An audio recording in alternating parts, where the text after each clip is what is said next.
Good evening, producer Susan. How are you doing today? I'm doing great, Jersey Joe. How are you doing this evening? I'm doing good. Had a late dinner that ran longer than we planned, so that's why I'm a little late getting started. Hope you don't mind working overtime. Nope. All right, good. I like the overtime pay. All right. So let's. By the way, for those who may not have heard any of our other podcasts, this is the situation with Jersey Joe. It's the news and perspective you won't hear on TV, and I've got an excellent example of perspective that you won't hear on TV tonight. We'll also talk about some news that you probably haven't heard on TV.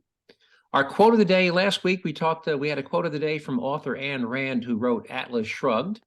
And today I have another quote by author Ayn Rand on the consequences of ignoring reality. I'll share a couple of thoughts on the Biden classified papers issue. I'll give you some perspective that you may not have heard on the news. In fact, I guarantee you haven't heard the news. On another perspective issue, in our Figures Don't Lie, but Liars Figure segment, we'll talk about the claim that there were 51 school shootings in the U.S. last year, which works out to one per week. Producer Sue, did you hear about one school shooting a week last year? No, You didn't. You know, no. the news is lying to you that we didn't have 51 school shootings in this country last week. I'm sure that would have made headline news had there been that Well, many. I've heard several of the network news stations, yeah, because the group that tracks this, I think it's Everytown USA that tracks this. They send out these press releases, and these talking heads in the local news station just read the press release. If we have time, we'll talk about integrating artificial intelligence with cat litter boxes. Have you heard about the $700 cat litter box? No. Well, you can spend $700 to buy a smart litter box for your cat. In our health minute, we'll talk about two things. One, how many people die from drinking-induced liver disease annually, and why the number of reported U.S. COVID deaths has probably been greatly overcounted. We'll bring you up to speed on some new. Remember, we talked about the gas stove brouhaha last week. We did talk about that, right? Yep. Well, we have some updates on that. We have a hold my beer and watch this moment on the gas stove thing. Tying back to the quote of the day on the consequences of ignoring reality, we'll talk about the interest rate debt bomb that is going to blow a hole in the federal budget, and also the looming bankruptcy of the Social Security system, which I think we talked about a couple of weeks ago, didn't we? Yep. And our taxpayer relief shot from San Antonio, where a resident shoots and kills a man who kicks down the door of his apartment. You think we can fill 30 minutes with that? I feel like you'd probably fill an hour with that. Well, we probably could, but we'll try to squeeze it in. All right, now I want you to listen carefully and remember this quote, because it ties into two of the things we're going to talk about. Here's a quote by author Ayn Rand. She said, "We can ignore reality, but we cannot ignore the consequences of ignoring reality." And I'm going to talk about two consequences, looming consequences of ignoring reality, when we talk about the interest rate bomb in the federal budget and what ignoring reality is going to do to Social Security. Now, thoughts on the Biden classified document stories, and they're plural. Now, by the way, when those documents he took from the White House when he was vice president, and that office that he was occupying at the Penn Center, he didn't even begin occupying that office till 2017, long after he was out of the White House. And I'm gonna quote some. Now, people say, well, he was a vice president. He had approval to take classified documents from the White House. And actually, he doesn't. I'm going to read. This is a quote from the executive. This is from the National Archives. And the question is, are there any circumstances when an official might be allowed to take classified documents home with him? And the answer is no. This is a quote from the classified materials must be safeguarded in accordance with the requirements in Executive Order 13526, Part 4, safeguarding, and 32 Code of Federal Regulations 2001, Subpart E.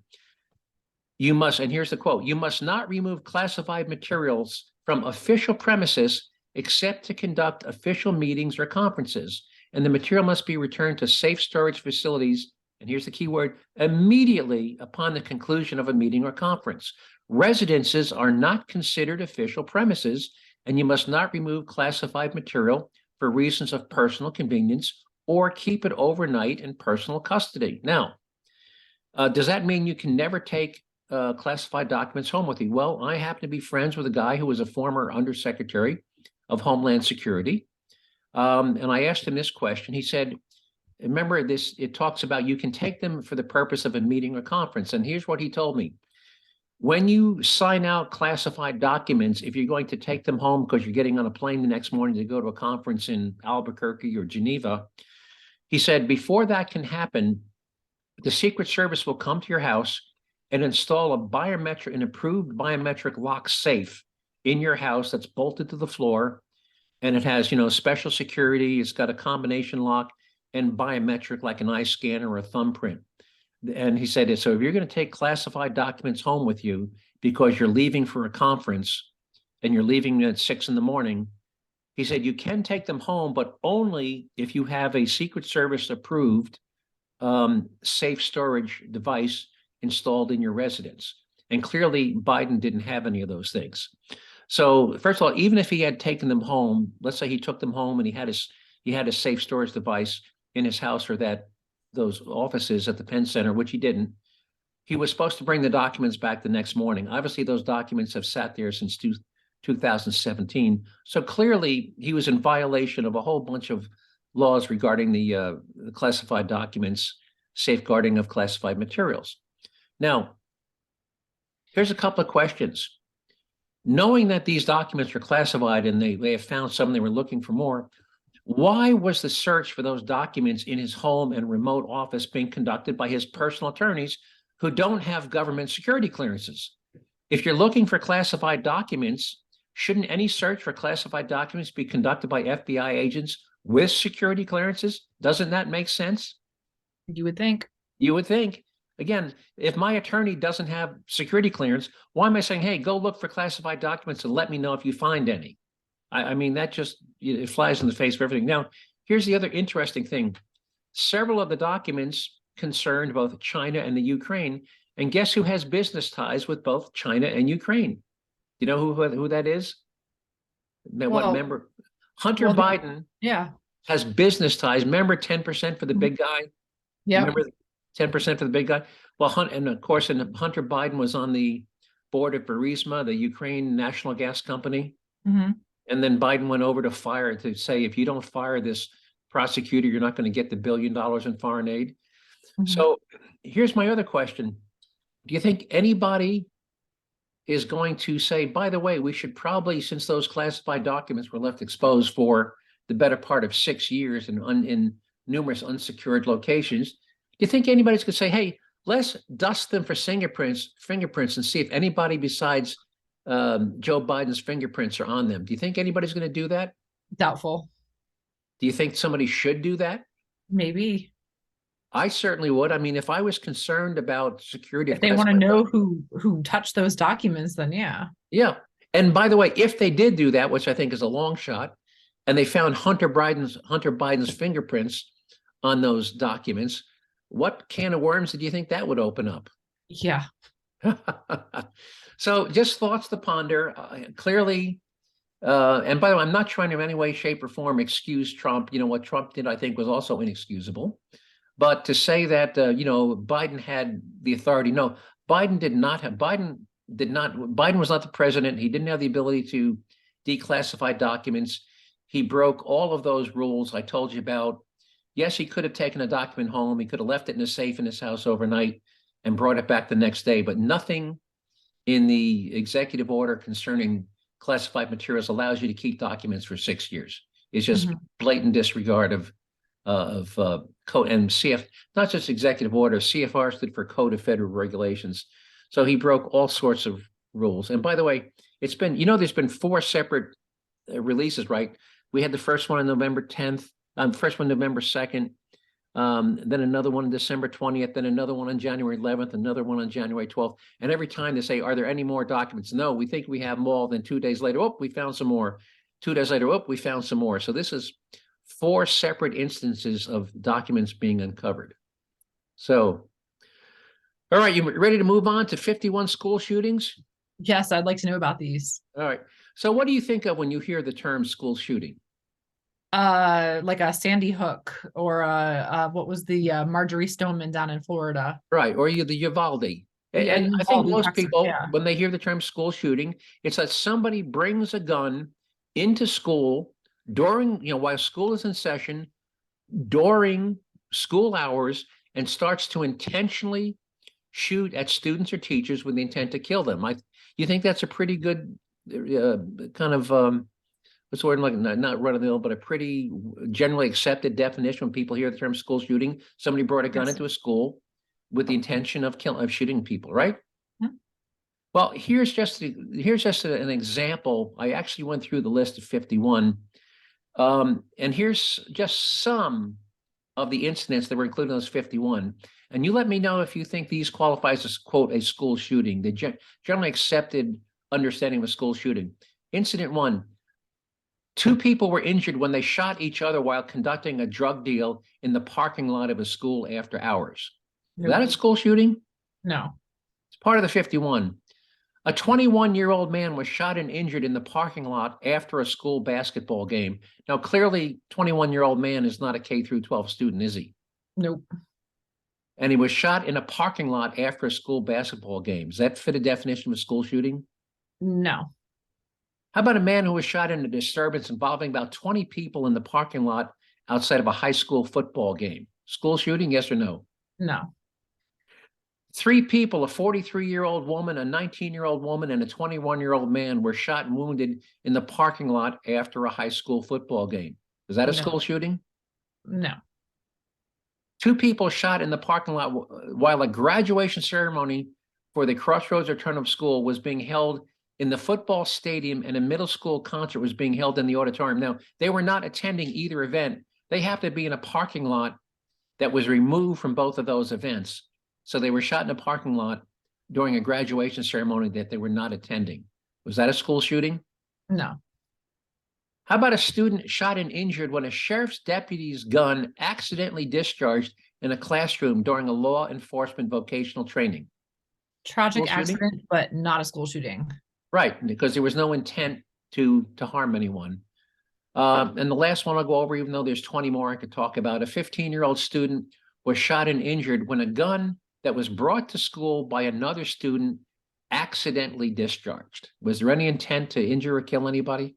Again, you said accident, no intent. No intent. So clearly, by the way, so if you reduce that down to incidents where somebody brought a gun into a school during school hours with the intent to shoot somebody, either a teacher or another student, 51 magically becomes 7.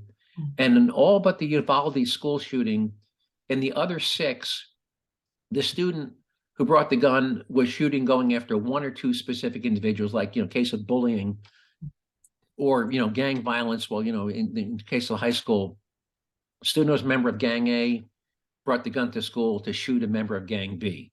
So it was a target. It wasn't a random, I'm going to start shooting people at random. Or in the case of the bullying, the kid brought the gun to school to shoot the person that was bullying him. So 51 becomes 7, and of the 7, there was only really 1 random shooting, which was the Uvalde school. So again, that's perspective you won't hear on TV. You will hear the 51 number, but you won't hear that of the 51, the vast majority didn't remotely resemble what people think of when they hear the term school shooting. Any thoughts or questions on how the media? Yeah, it just goes to ahead. show you how the media distorts things. I did actually see on the news tonight a 4-year-old in an apartment complex. It was like 4 apartments, 2 and 2, and on a Ring camera caught a 4-year-old with a gun. Then that's Right. just, parents need to lock up their guns. Parents, when you get little kids, and by the way, it was the father's gun, and the father, by the way, was a convicted felon who legally couldn't own a gun. So not only did we have a felon who couldn't own a gun, he didn't even follow the safe storage laws. But yes, if you own a gun, you have children in the house, keep your guns under lock and key. No 4-year-old kid should ever be able to pick up a loaded gun. And of those school shootings that you were mentioning, about some of the ones where a bully brings a gun to school, Again, Oh, no, the kid is being bullied. The kid or the who's kid's being being bullied. bullied. Right. The parents still need to lock up their guns so things like that Yes. don't happen.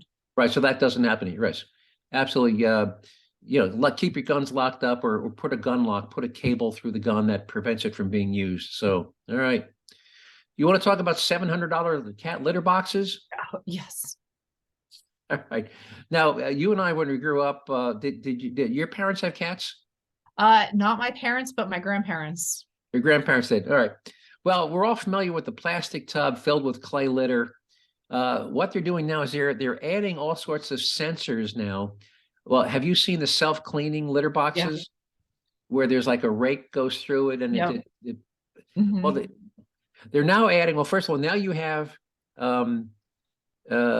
litter that turns color. It looks for specific chemicals in the cat's urine, and if it's not healthy, it'll turn a different color. They're adding scales to the they're adding scales to the litter box. So you fill it with this special kitty litter that will turn colors depending on the, how healthy your cat is. You put the cat in the box, and then you set it to 0. Like this is normal. And every time your cat enters the box, it will show you the change in the weight of the cat. So if your cat's gaining weight or losing weight, it will weigh your cat every time the cat goes into the litter box. How's that? This is just too much. And by the way, the Litter Robot 4, if you want to look this up, it's the Litter-Robot 4, which will start shipping in August, is also Wi-Fi enabled, automated, self-cleaning, and connected to the app, so you can monitor your cat's weight and bathroom habits. It'll tell you how frequently your cat used the litter box, how many times it cleaned. So there's all sorts of variations, but the top of the line right now is a $700 Wi-Fi enabled smart litter box. All right. Let's move on to our health segment. We have two things about how many people die each year from drinking-induced liver disease. By the way, you may not. Do you know how many people each year are murdered with guns? I know you've mentioned the number on this show, and I don't recall off the top of my head. It's under 14,000. It's 13,760. You know how many people die? You want to take a guess how many people die from drinking-induced liver disease? 20,000. So very good, 22,000. So 50% more people die from drinking-induced liver disease than are murdered by guns every year. 22,000 people a year die from drinking-induced liver disease.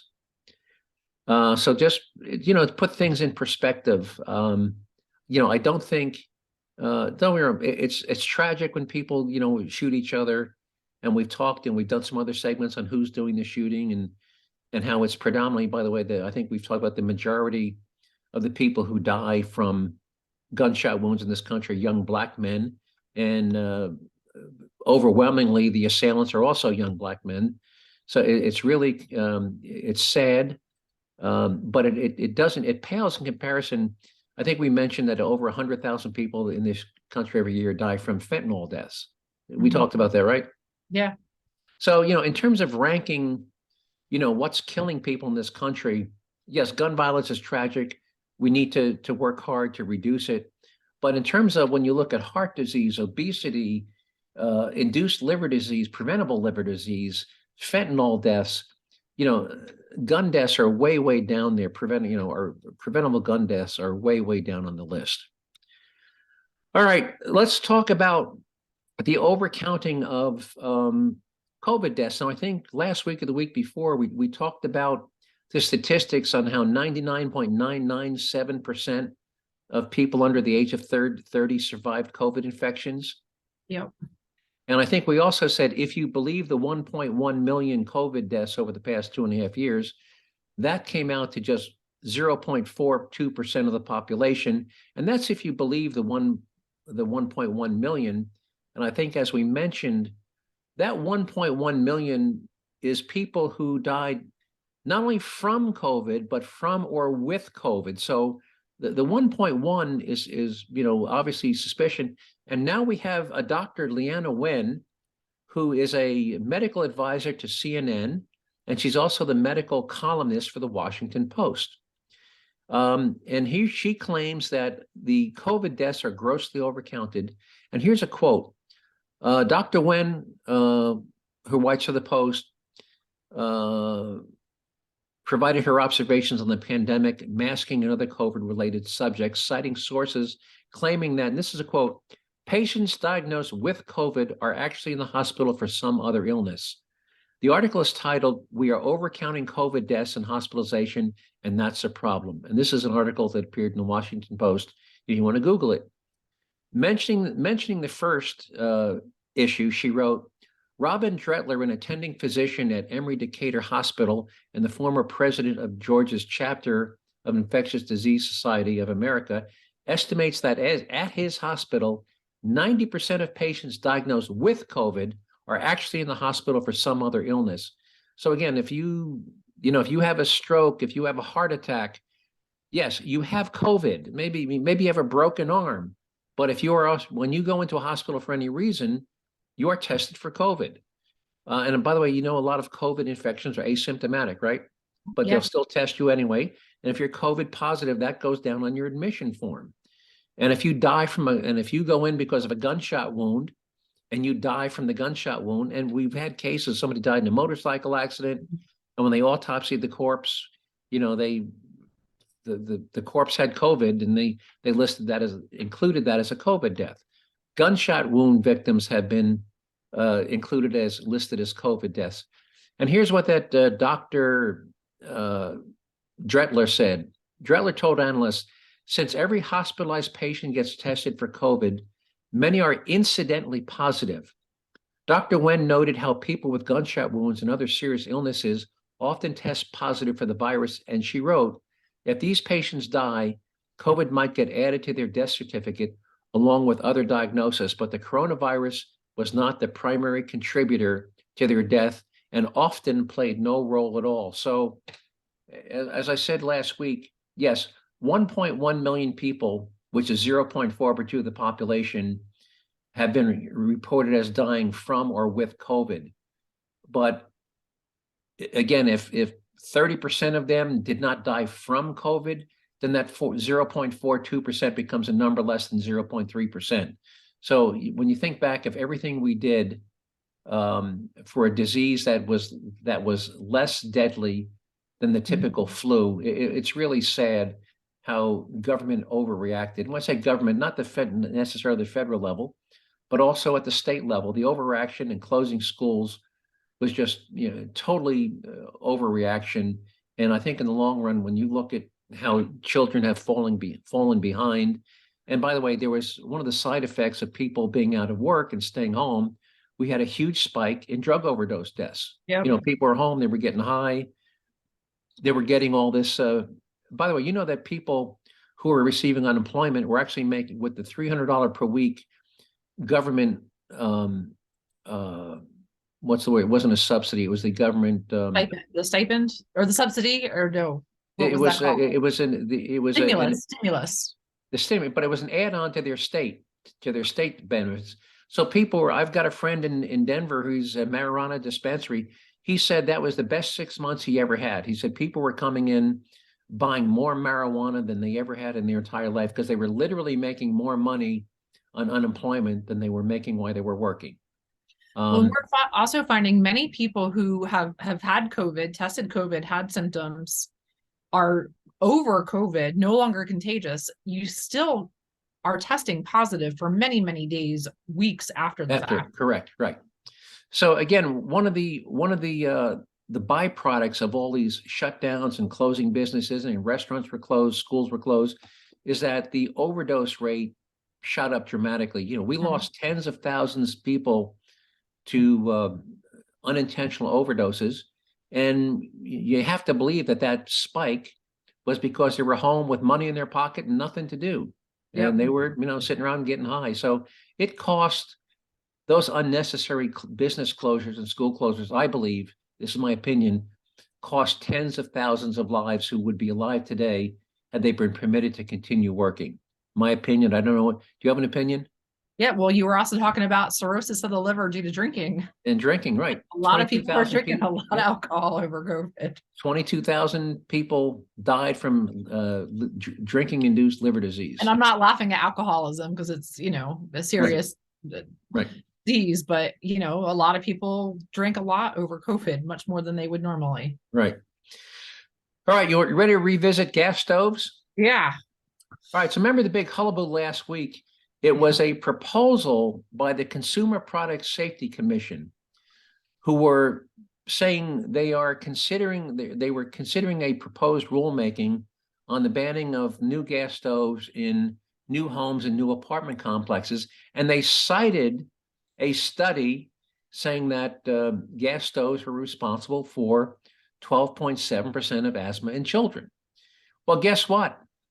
They were basing that proposed rule on a single paper that turns out was written by an anti-fossil fuel activist who based his claim on a non-peer-reviewed hypothetical model. And there's actually, not only is there no supporting data for his conclusion is actually contradicted by the findings of the NIH, National Institute for Health. If you go on the NIH, which is, the be-all and end-all when it comes to, the authority on diseases, and you look up asthma on the NIH will tell you that there is no it's genetic. There is no clear cause and effect for asthma. So not only was his paper, which was based on a hypothetical model, wasn't peer reviewed, his conclusion is actually contradicted by the findings of the National Institute for Health. Now, of course, there was such an uproar that the federal government tripped all over itself, backpedaling away. Even President Biden got involved and said, no, we have no plans to ban gas stoves. I mean, it was so politically unpopular that everybody, including the president, said, no, don't worry about that. We're not going to do that. But that doesn't stop other politicians from running with it. Now, certain cities in California, like San Francisco, had already passed laws banning gas appliances, including stoves, water heaters, and furnaces in new housing in San Francisco. And I think there's 2 or 3 others, I think Sacramento and a few others. But then seizing the opportunity, yesterday in Denver, a city councilman has announced his intention to introduce legislation banning the sale of gas stoves in Denver for, quote, health reasons. Now, as opposed to places like San Francisco and Boulder, Colorado, by the way, Boulder has done the same thing, but they did it simply because they think fossil fuels are evil and are contributing to global warming. But he's jumping all over this for health reasons. Well, as I just mentioned, there's really no credible data backing up the claim that banning health stoves is going to make anybody healthier or prevent any disease. So he jumped on it now. But let's go to the state level.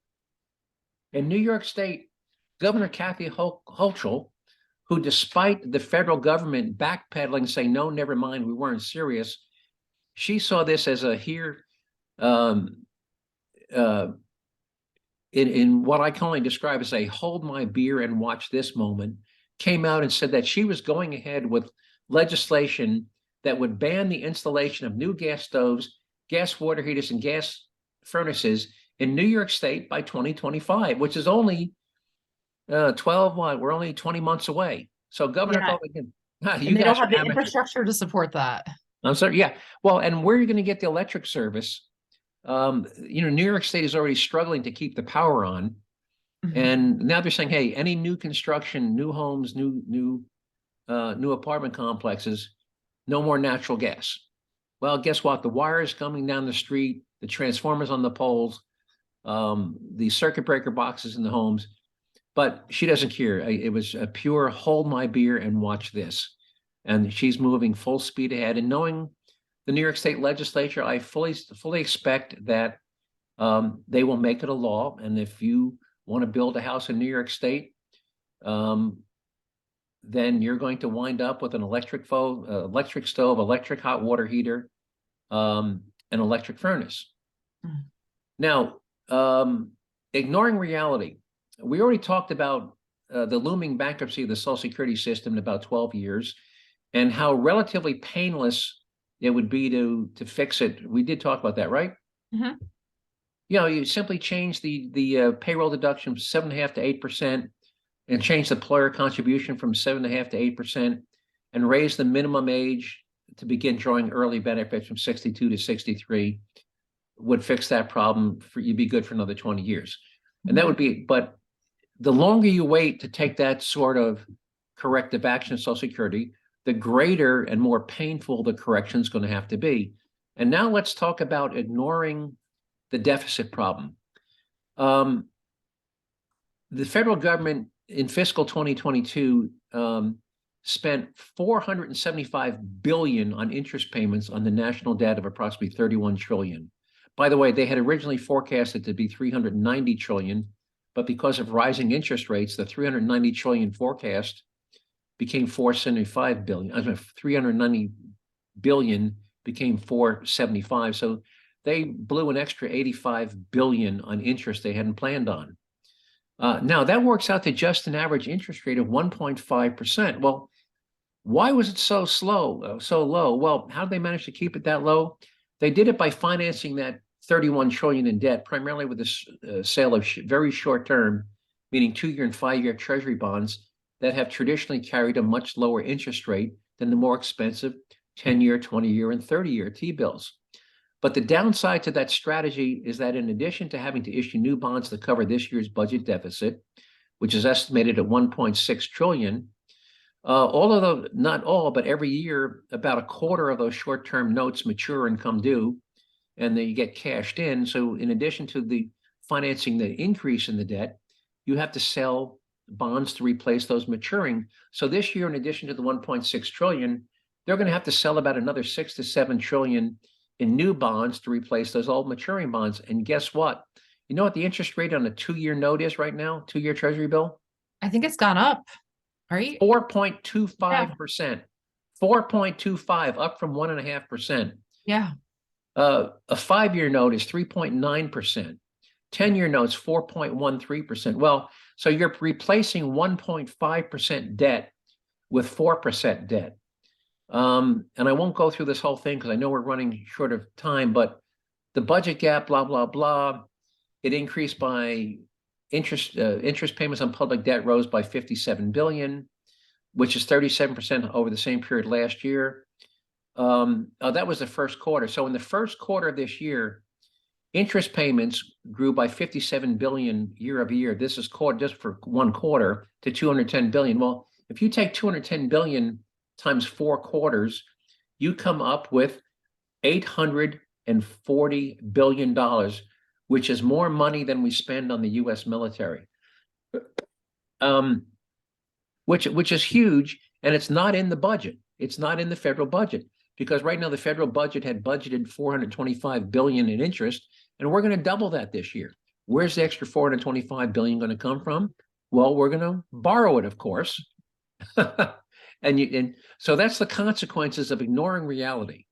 That we've been ignoring the national debt and the budget deficit, and it's literally going to bite us in the butt. And I think we're in this spiral where it's like your credit card. We're now borrowing from our credit card to pay off the monthly credit card bill, and that's where we are.